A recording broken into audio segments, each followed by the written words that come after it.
Marvel's community, welcome back to another video here with Kyle Chris, and today we're going to be bringing you the Vanguard tier list for 1.5. Make sure you guys like and subscribe to the channel if you guys do enjoy the content, as well as hit the bell for all the notifications.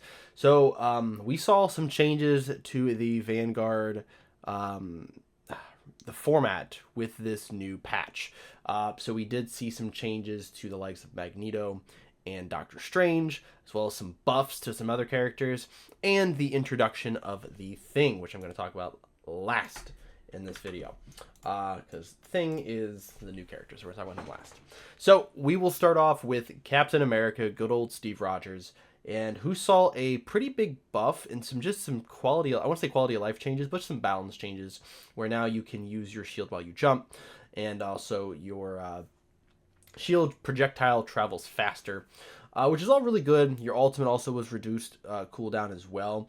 This is a lot of interesting things and a lot of annoying things for backline characters, because now you have to deal with a more souped up Captain America. So we had Captain America, I believe, I'm trying to remember here. We had Captain America, I believe, in B tier. I think Cap is finally going to be considered meta in some cases. Now, there's going to be some things that kind of fall into place here, right? But we're going to see sort of a changing, I think. It's going to take probably a good 2 weeks before we start seeing the meta sort of shift. But we're going to see a lot of shift away from the double shields, and even probably both shields completely with Magneto and Strange. You'll probably still see people play one or the other, but I doubt you'll get those combinations where you have both. Just the meta is going to be too fast and too mobile for both of these characters to be able to stay in front of all these other people, including the likes of the Vanguard class, but now having an additional jumping ability with the Thing, but also all of the other buffs around the board, including Captain America. Now, with Cap, he is going to be really facilitated in that second tank role, where I think you're still going to see someone like Strange or Magneto or Groot take up the brunt of the blocking damage. Now you can have Captain America sort of roaming around, picking off these other characters, where we're going to see a lot more open space. Regardless of the map type, whether it's Convoy or Domination, it doesn't matter.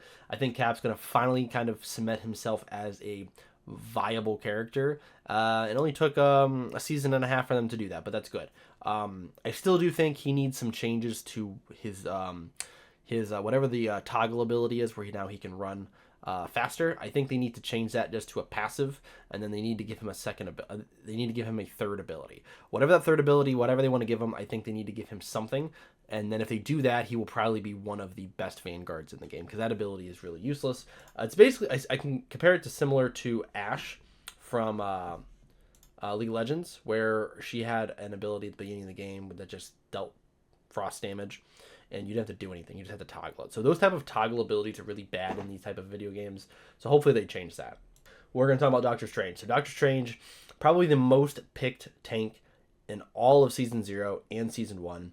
He has been the best tank, biggest shield, has the usage of the teleport, which is really good.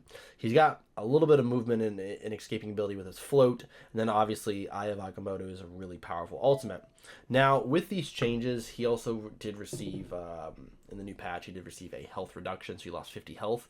Now I would say you're more focused on using the shield rather than ever, but that extra 50 health will play a part in some of these matches, especially when you're playing against some bruiser, up-close characters like Magic and Thor and Hulk and Thing, right?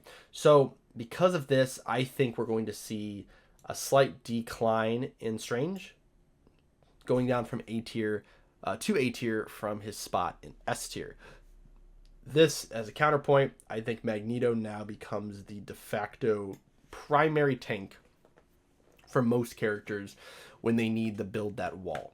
I think he is going to be kind of similar to how Invisible Woman was at the beginning of Season 1, where you had Cloak, Invisible Woman, and Luna. And in this last format, it was kind of like Hulk was the banned Luna pick, and then you had Doctor Strange and Magneto as the 1A, 1B. Now I think Magneto is going to be the 1A, de facto 1A, and he probably might pick up some bans depending on the team comp and what your opponents are trying to play against. He is still very difficult to take down. His actual magnetic force field was reduced in time, how long it's going to last, but then now his damage for one of his abilities is also increased, so he's going to be able to do a little more offense, slightly less defense, but he's still going to be really difficult to kill. Now takes us to I Am Groot, who is honestly, I think he's gonna have one of the biggest changes going into the second part of season 1. Groot was picked sparingly in season 1 and even season 0. He has some pretty cool team ups with some of the ultimates that we saw with like Moon Knight. However, now I think Groot more than ever is going to be the second best tank in Marvel Rivals for the rest of season 1.5. Groot had a little bit of an increase to the meters he can cast his Thorn Wall, which is the wall that does damage when you're close to it, right? That being able to block off tanks or other DPS or strategist characters from escaping who don't have movement abilities, you have a few extra meters now where you actually can land that, and that's gonna be a big difference. I think it's like 3 meters if I'm not mistaken, which is quite a long distance. Now he's able to trap people in a little bit faster. But also he can use the Thorn abilities now, as you saw. There's actually some really cool movement things you can do on the map where you can place the Thorns down. Basically, it's like a platform to jump across. You can get really creative with like your Fortnite builds with Groot. I think Groot's going to go up to S tier, being he is still has the most health in the game next to Thing. And having that wall, I think he's going to be the person who, if you see a Magneto ban, or if they kind of veer away from Magneto, Groot's going to be the primary.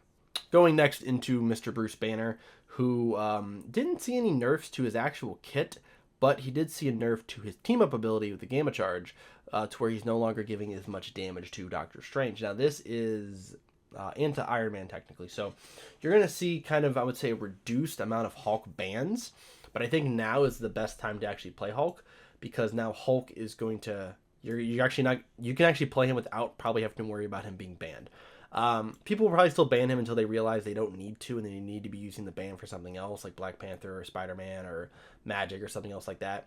So Hulk might start slipping through some of these cracks, and we're actually going to see Hulk being played in competitive most of the time, and that's very exciting. Hulk's not going to need Strange now, and you're going to have a wall with Magneto or Groot, so you're still going to be able to be that secondary tank who can just jump in and just bruise people. Especially with Cap, who's probably going to be running around now a little bit more. You actually have the ability of counter diving them or diving in with Cap, and being able to take out backlines. Next brings us to Penny Parker, who is my favorite tank in the game. I love Penny. This character is incredibly good for anti-diving characters, and she also does receive a little bit of a buff here with the downgrade in health from Doctor Strange, because Doctor Strange is one of the most annoying characters for her to deal with.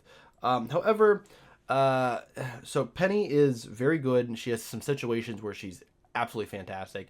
You can play her on offense and defense. However, I think in a team-oriented setting, I think Penny is just sort of in the middle, which is why we're going to put her in B tier. This character can definitely, if you know and utilize all of Penny's movement and her mines, you actually can solo carry games as Penny. She probably has one of the highest ceilings next to, like, I would compare her ceiling in the Vanguard class to something as a Hulk, where you're able to almost single-handedly carry a game by having all the focus on you, whether they're trying to kill you or they can't get through your setups because you have too many mines and spider webs down, where it actually becomes a blockade almost, in a sense, for your opponent to get through. But because in a team setting, in a high elo, if your opponents are actually communicating, they can just focus your hive, and then you become a little bit more useless. So she, in that regard, I'm going to leave her in B tier. Next, we have Thor, the Thunder God of Asgard. He is definitely saw an increase with his buff with the Rune Awakening, which I was very shocked that he actually received a buff for that, where they removed the cooldown off of it. Now, you still have to actually have the Thor Force to be able to do it, but it's still really, really good. I think slowly but surely we will see Thor going into S tier, but right now I think we're going to see him in the A tier slot. He is probably, I think Cap has sort of caught up to him a little bit, but I think Thor might start seeing a lot more play.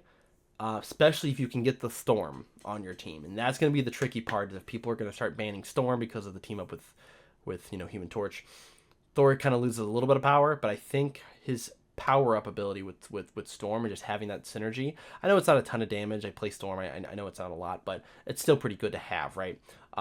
However, Storm's dueling potential with like dealing with Strange was already really good. So now with Strange being weaker, you're gonna have a little bit of a better chance of dealing with the Doctor Strange players who are still gonna be playing Strange. Which again, you still should play him. He's still very good, just a little bit weaker. We have Venom buffs, which they were kind of some quality of life stuff with the ultimate in his splash damage, which is kind of a knock in now, which actually can be pretty good with some team ups like Moon Knight and stuff like that. Venom is going to also see a synergy change to with Penny and Spider-Man, where they are now able to gain invulnerability instead of damage reduction, which I think is huge. I'm gonna put Venom in the where was Venom last time? Venom was in C tier last time. We're actually gonna move Venom up to B tier now. I think he's gonna slowly become viable. Not so much to where you're gonna have to priority pick him, but he's a little bit better now. He's still kind of a little weak, and I would say he's more of a solo queue character. We probably won't see him a ton in competitive yet. I still think he's probably going to wait on maybe another change or so, or one of these other characters to drop out. But as we're sort of moving into this flyer and diver comp, I think Venom might start popping up a little bit more to where we're going to start seeing him being played. Now, this leaves us to the last person here, Mr. Ben Grimes himself. We got the Thing. So the Thing is a mix between, he's kind of a mix between Hulk and he's like a mix between Hulk and I want to say Groot, but he doesn't have any structural walls, right? He has some team up effects, obviously with the Fantastic Four, which is really good. If you can get those going, he gets a lot more tanky and beefy. He's got a very big knockdown effect with both his ult. He has movement. He has the ability of stopping movement effects of any movement ability, which is really, really good. And then you also have the fact that he cannot be immobilized. So he can be stunned, but he can't be moved at all. So that's really, really good. Now, can he be the primary tank on your team?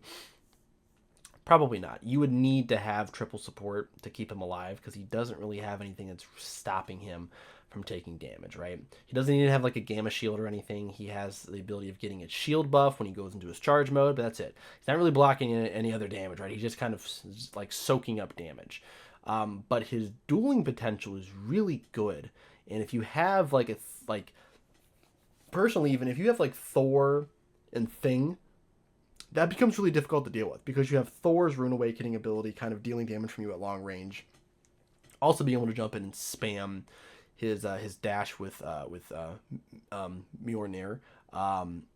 That's really difficult to deal with. Then you have Thing who can jump in, start punching people, has the knock up, and has the anti-moving ability as well. Then you kind of maybe if you pair that with a Magneto instead of a Thor, now it becomes more difficult because you have Magneto defending the backline while Thing is going to be jumping in. So because of all this, I think the Thing, we're going to start him off in A tier. He is a very good character. In solo queue, I think you're going to be able to actually carry games with him. Similar to Banner, but just not as good yet. It's going to take some workarounds to get him to be very, very viable. But once they find that combination with like the Fantastic Four characters as well as another tank, I think Thing's going to be very good. We'll see as we go through the season. This might be the one that I'm overanalyzing a little too much because being a new character, sometimes the new characters are kind of at the bottom. But I do think Thing will be very popular. And he'll probably be banned for at least the first few weeks of playing in high elo because people don't want to have to deal with him yet. Then once people start getting more comfortable with him, they probably will let him through unless he's kind of just wreaking havoc on everybody. So that is the Vanguard list for you guys today. As always, like and subscribe to the channel if you guys do enjoy the content. Let me know what you guys think of the list. If you think I got something right or wrong, let me know down in the comments below. Thank you guys for watching, and I'll see you guys in the next one.